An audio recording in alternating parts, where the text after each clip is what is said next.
the Sioux Empire podcast, and joining me this evening for an interview is Curt Soehl, who is running for Sioux Falls City Council Central District. That's correct. Excellent. Welcome to the show. Just a few quick questions for you. These are some listener-submitted questions, but before we jump into these, did you have any kind of opening statement you wanted to give? Sure, I can give you a little background. My wife and I moved to Sioux Falls in 1980, and we bought our first house in the Central District in 1981. Like you said, Robert, it's Curt Soehl, Central District, and we've been there since then. We're on our third house. My oldest daughter and her husband and 4 children live across the street from me. My son lives in the Central District. My youngest daughter works in the Central District, lives outside of town. I spent my first 20 years in Sioux Falls working on the fire department and took an early retirement. They have that option after 20 years. Got into the insurance and financial services business. I'm currently with Farmers Union Insurance Agency. I'm a manager with them, so I have 12 really good people that work for me. It's a good job. Unlike the fire department, there's not too many emergencies in the middle of the night, so that's been good for me. I decided to run the city council based on a lot of things, and I think one of the things that I can bring, or a few of the things I can bring, I have the experience in Sioux Falls. I've been here for a long time, been on a lot of city boards and helped in a lot of things. I have the leadership that the city council really needs at this point. They need things especially with the new mayor and a new chief of staff coming in, we need the leadership that I can provide. And I have the vision for the future that we're going to do. With those grandchildren here in Sioux Falls, it's easy for me to look down 20, 30, 40 years to see what Sioux Falls is going to bring. That's why one of the reasons I'm running is I want to provide the kind of city that young people want to stay in. And also I know as soon, someday, to be a full-time retiree, that the old retirees can feel healthy and safe, and that's why I'm running. Very good. Let's see. The first listener question is, what would you do to protect public input? And specifically, there was some talk earlier in the season, and now it's kind of backed off a little bit, but there were concerns about getting rid of the public input session at council meetings or moving it to the back of the meeting. Where are you on that? Well, I think that the talk might have died down, but I don't think it's going to go away on how to improve our public input. I would stress that we need to get people involved sooner than just at the council meeting. As a citizen watching the council meetings, it appears to me that a lot of things come to the council. They're already 9 miles down a 10-mile road. City Hall has done their research, department has done their research, and then they present the final draft to the city council. Might catch them by surprise because they get it at 4 o'clock and they have to vote at 7. Yeah. But certainly the public is caught by surprise with a lot of these things too. So I would say we have to reach out to the public that are concerned with issues. If you're going to change the plumbing code, talk to the contractors, talk to the electricians, talk to the carpenters, talk to the people that are directly related with that subject. We should be able to find a list of people in Sioux Falls that have shown interest in those things so that when something changes, we can reach out to them. Currently, the city council meetings and agendas, things are published in the Argus Leader. I can't find them online unless you go to city website and find them. There's very few people that will read the council meetings, the agenda that is published on a weekly basis. So I would say we have to reach out to people earlier than we currently do. I am not for getting rid of public input. Different governmental entities do it differently. There are governmental entities that do it at the end. There's governmental entities that do it at the beginning. It's touchy because people that want to get the business don't want to sit through a lot of public input that doesn't relate to them. If you do watch the council meetings, you will see a lot of people, as soon as they get their say on an issue, they leave. So I'm not for getting rid of public input. I like it up front. There's a lot of things that are interesting. I do know people that will stay at home, watch the public input, get a little bit of popcorn because that's what they like to do on a Tuesday night. Very good. What would you do to increase government transparency? Well, I think one of the issues that is going on today has to deal with a safety review of Falls Park. That was done by the city's insurance company or the public assurance thing. And that's not the city report. And I think one of the things that could have happened now is the city could have made a request to the insurance company, say, can you make that public? And leave that up to the insurance company. The insurance company doesn't want to expose itself for any liability that the city might have at this point. The transparency that goes on it has been interesting to see how things have been either obfuscated or diluted, or it seems like we have to force things out of City Hall. There seems to be a little bit of apprehension right now between the department heads and the city council. I would move to try and smooth that out, to have a good working relationship with the department heads, with the mayor, with whoever the new chief of staff is going to be going forward, so that things would be more open. They wouldn't be surprised to it. I don't like any kind of government, whether it be state government, city government, federal government, that thinks it has to hide things from its citizens. Should be open, should be public. There are things certainly that have to be confidential. But in this particular juncture, the road that we've gone down the last couple of years, it's very concerning to me and where we've ended up. I would hope that we could have a better open door policy for the citizens. Very good. Let's see. What are your goals if elected? Well, I have three main things that I think that I can bring a little expertise to City Hall on. One is public safety. I want to be able to have my grandchildren and my wife and everybody be able to feel safe in Sioux Falls. There seems to have been a lot of opioid drugs lately and meth drugs lately. It's not overwhelming if you look at the statistics, but the statistics don't mean anything if it's your neighborhood that a meth dealer is in, or it's your car that's broken in. I have a lot of faith in our current police force right now, but we can't continue to try and arrest ourselves out of any kind of crime issue.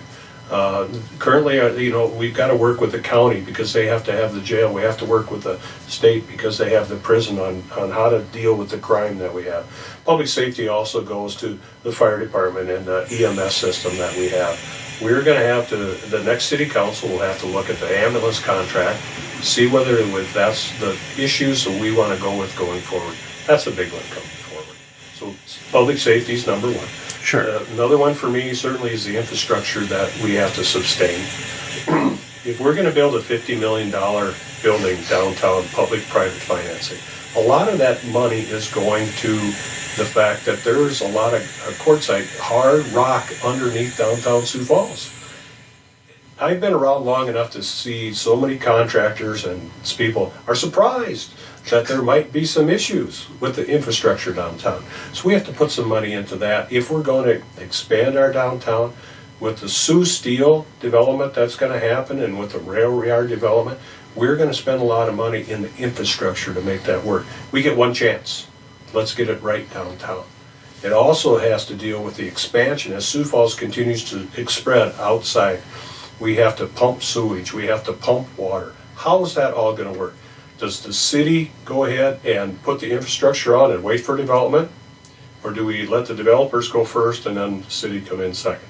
Those are the issues when it comes to financial part to make that happen and setting our priorities. I did mention finances. That would be the third thing that I think we really are going to have to concentrate on in the next few years. We've had what some people have called a sugar high when it's come to our tax revenue. Mm-hmm. We've had some great increases, and we've done some good things with that. So going forward, I don't anticipate that we're going to have the same kind of sales tax increases. So making good use of our public finances, that's the third thing I want to concentrate on. Yeah, I feel like the sales tax revenue thing is something that's going to catch up to us here eventually. But we haven't felt it yet, but yeah. It certainly could. There are a lot of dynamics that go into the economy of Sioux Falls. Certainly agriculture is a strong one. Yep. If we do get into a trade war with China, one of our biggest exporters for agriculture. And the first thing everyone always hits is U.S. exports of agriculture. Right, because that hits our pocketbook. And we have, Sioux Falls is still based on agriculture if you look at it. We have tried to expand and diversify. Yeah, it's diversified into banking and stuff, but especially, we depend on the state too, and the state is heavily dependent on agriculture. I mean, it's still a big factor. Yes. So to put all those things together, it's going to be an interesting time that we have going forward. Very good. Other than expanding the police, what would you do to proactively respond to rising crime? Well, it just isn't adding more police officers. There are certainly initiatives that the police continue to do. I just noticed a story about how they're changing some of their shift schedules so they can rest better. I know what it's like to be in public service and to not only be physically exhausted but emotionally drained after a shift. So I think that's very exciting that they're going to try and do that. You know, body cams are something I know that they've looked at. When I talked to the Chief Matt Burns, there seems to be some sort of software issue right now that they're trying to work through to get everything that they do work together. That takes an enormous amount of data to do body cams. So they're looking at trying to do that. So not only do our police officers feel a little bit safer, the public will feel safer too with that. What's going on in Sioux Falls right now as far as the crime goes, I think most of I can't say most, but a lot of the violent crimes have to deal with drugs. So we have to take a look at what are our young people doing? Why are they falling into the trap of drugs? Is it employment? Is it that they don't have any other outlets? It wasn't too long ago we had the issue with the loopers, and people that hung out on the loop downtown. Well, they got rid of that issue, but those people just went other places. Sure. They're out there someplace. Yep. I think the city really has to look at how they handle the nonprofits that we support. A lot of nonprofits are looking towards a lot of issues. If we can give those nonprofits some sort of security with their financing, long term, I think that's going to help us. If I'm going to put a new initiative into place and can't count on long-term financing, it's really hard for me to start that. That's tough on a budget. It's tough on the budget if you don't know from year to year to year where you're going to be. So I would try and work harder with the nonprofits that are out there today. And certainly they're looking at all the social issues that go along with that. It's hard for the city to really legislate morality, but right. To get to be a partner with them, to do that long term, I would think that would be where we need to go. Very good. Let's see. How will you ensure that Sioux Falls is a community that welcomes people of all walks of life, and the listeners specifically listed LGBTQ, immigrant, refugee, etc.? Well, I think the City Council took a good step here last week when they adopted the resolution that basically said that Sioux Falls is a very welcoming community. You know, that was put forth by our friends in the AFL-CIO, and a lot of community support behind that. It passed 8-0. Yeah. I think that is a great step right there, that we're on record to do that.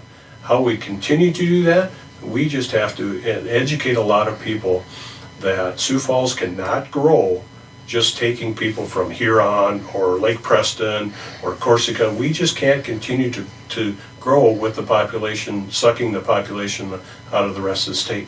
We need to expand to other areas, whether that be Kansas City or the Cameroon. We need to bring people in here. And then when they get here, we have to indoctrinate them, and this is what Sioux Falls is. That means bringing children into public schools the way they should be. And when somebody moves to Sioux Falls, how do you get your children involved in a soccer program or in softball?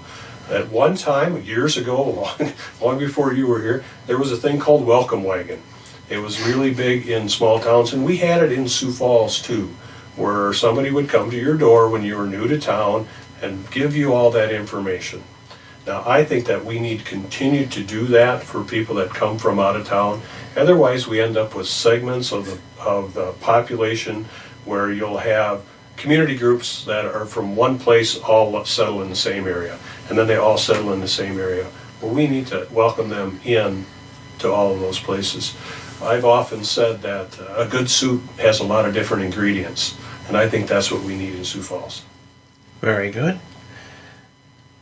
How would you work to get more living job or wage jobs in Sioux Falls?